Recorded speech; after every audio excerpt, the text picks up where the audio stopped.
চাইলেও কিন্তু আমরা খরচকে কখনো বন্ধ করতে পারবো না। আশা করি তোমরা আমার সাথে সহমত হবে, কারণ খরচকে কখনো বন্ধ করা পসিবল নয়, তাহলে তোমরা জীবনে চলতেই পারবো না। কিন্তু একটা সীমারেখা তো টানা যেতে পারে, বা একটা সামঞ্জস্যও কিন্তু করা যেতে পারে। মূলত আমরা যদি খরচের সাথে সাথেও সঞ্চয়টাকে করি, তখন দেখবে সব কিছুর মধ্যে একটা প্রপার ব্যালেন্স কিন্তু কাজ করছে। তো আমাদেরকে সেই ব্যালেন্সটাই মেনটেন করে চলতে হবে।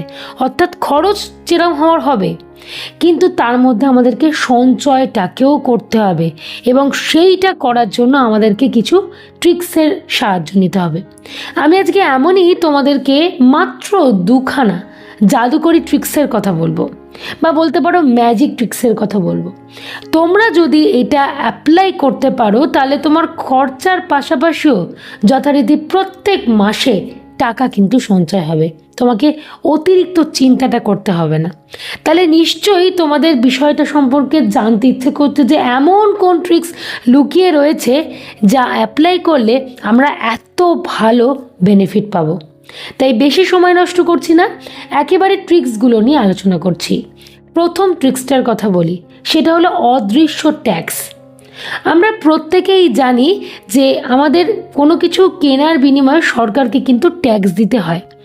প্রত্যেকটা জিনিসের পেছনে কিন্তু ট্যাক্স রয়েছে, কিন্তু সেইগুলো বাইরেতে সবসময়তে শো অফ করানো থাকে না। তুমি বাজারের থেকে যাচ্ছ বা বাইরে কোনো মুদিখানা থেকে কোনো একটা জিনিস কিনে নিয়ে আসছো, তুমি কিন্তু তার এমআরপি রুপিসটা দেখছো যে আমার এই জিনিসটার দাম 150 টাকা।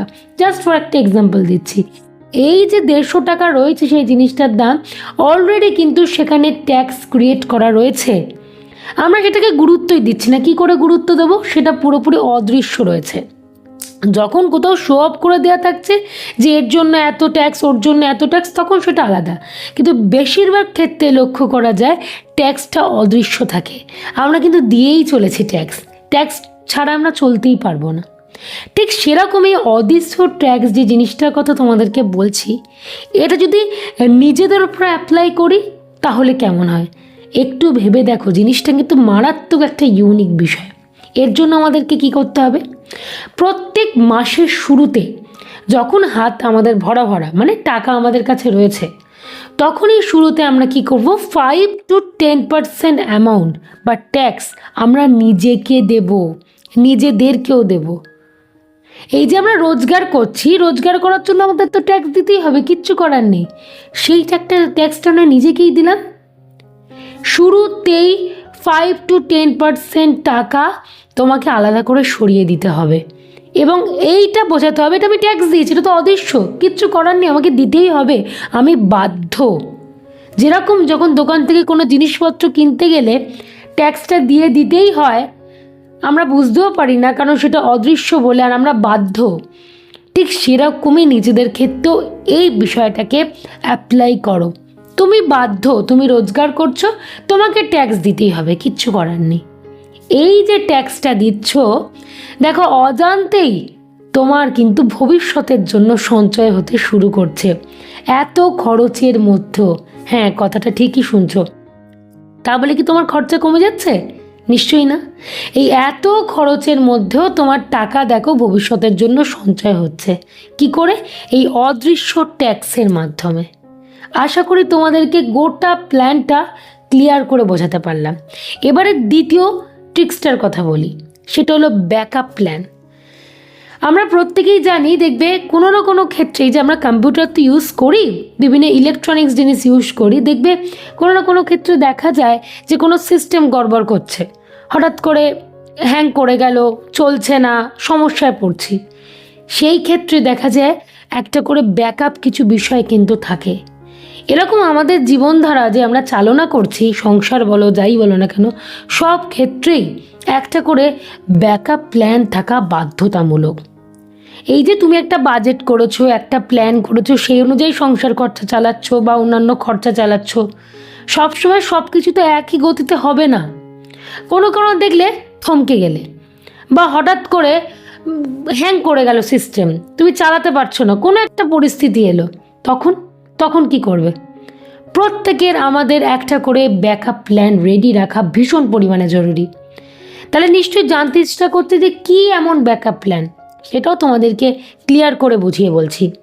মাসের শুরুতেই 5% অ্যামাউন্টের টাকা আলাদা করে সরিয়ে রেখে দাও। কোনো কারণে দেখলে তোমার একটু খরচার পরিমাণটা বাড়ার কারণে বা বাড়িতে কোনো গেস্ট এসে গেল, যাই হোক না কেন, যে কোনো কারণবশতই তুমি দেখলে তোমার হঠাৎ করে টাকার ঘাটতি পড়েছে, তখন আমরা কি করি বলো তো, মূল যেটা সঞ্চয় সেখান থেকে তুলে নিয়ে আসি, বাকি দিনগুলো চালাই বা সেই সময়ের পরিস্থিতিটাকে ব্যালেন্স করি। তো মূল সঞ্চয় থেকে যে নিয়ে আসছি তার মানে তুমি গর্ত খুঁড়ে ফেললাম। এই যে গর্তটা খুঁড়ে ফেললাম, গর্তটা আবার বন্ধ করতে পারবো তো? অনেক মানুষের এই গর্ত বন্ধ করতে করতে গোটা জীবনটা কেটে যায়। এই যে গর্তটাকে ওপেন করে ফেললাম, কিচ্ছু করার নেই, ওটা পুরোপুরি রিফিল করতে করতে সত্যি গোটা জীবন কেটে যায়। আমি তাই বলছি মূল সঞ্চয়তে একেবারে হাত নয়। এইটাই আমার ব্যাকআপ প্ল্যান। তোমরা 5% অ্যামাউন্টের টাকা আলাদা করে সরিয়ে রাখো, যখন দরকার সেখান থেকে নিয়ে খরচা করো, তাহলে তোমারও গায়ে লাগবে না। এবং এখানে সঞ্চয়ের বিষয়টা কি করে আসছে বলো তো? মূল সঞ্চয়তে তোমার প্রথমত হাত পড়ছে না, দ্বিতীয়ত প্রত্যেক মাসে তোমার সিস্টেম তো হ্যাং করবে না, প্রত্যেক মাসে তো তুমি সমস্যায় পড়বে না, প্রত্যেক মাসে তোমার বাড়িতে এক্সট্রা খরচা হবে না, কোনো গেস্টও আসবে না প্রত্যেক মাসেই, এমনটা হবে না। তখন তোমার ব্যাকআপ প্ল্যান যেটাতে তুমি সঞ্চয় করেছিলে আলাদা করে 5%টা কাজেই লাগলো না, সেই গোটাটাই কিন্তু তোমার সঞ্চয়। ক্লিয়ার করতে পারলাম? দেখো, মাত্র সাধারণ দুটো ট্রিক্সের কথা বললাম। ইজিলি চাইলেও আমরা খরচের মধ্যেও কিন্তু টাকা সঞ্চয় করতে পারি। সবটাই হচ্ছে আমাদের মনের ইচ্ছা। অভ্যাসটা শুরু করো। জানি প্রথম দিকে কোনো কিছু কাজ করতে গিয়ে আমরা প্রপার এন্থুটা পাই না, কিন্তু যখন সময় যায় অভ্যাসের মধ্যে জিনিসটাকে নিয়ে আসি, তখন দেখবে সব কিছু খুব সুন্দরভাবে আমরা মানিয়ে গুছিয়ে চলতে পারি। সেই অভ্যাসটা তোমাদের অ্যাজ সুন অ্যাজ পসিবল তৈরি করতে হবে, কারণ ভবিষ্যতে টাকা সঞ্চয়ের জন্য।